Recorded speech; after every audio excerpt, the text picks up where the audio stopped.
ॐ नमो भगवते रुद्राय। ॐ नमस्ते रुद्रमण्यव उतोत इषवे नमः। नमस्ते अस्तु धन्वने बाहुभ्यामुत ते नमः। यात इषुः शिवतमा शिवं बभूव ते धनुः।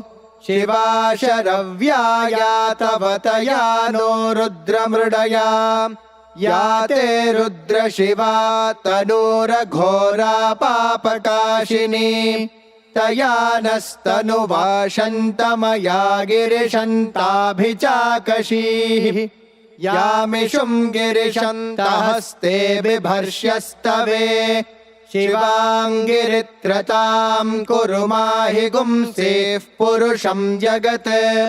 शिवेन वचसा त्वा गिरिशाच्छावदामसि। यथा नः सर्वमिज्जगदयक्ष्मगुं सुमना असत्। अध्यवोचदधिवक्ता प्रथमो दैव्योऽभिषक्। अहेगश्च सर्वाञ्जम्भयन् सर्वाश्च यातु धान्यः। असौ यस्ताम्रो अरुण उत बभ्रुः सुमङ्गलः। ये चेमागुं रुद्रा अभितो दिक्षुश्रिता सहस्रशो वैशागुं हेडयेमहे। असव्यो वसर्पति नीलग्रीवो विलोहितः। उतैनं गोपा अदृशन्नदृशन्नुदहार्यः। उतैनं विश्वा भूतानि सदृष्टो मृडयाति नः।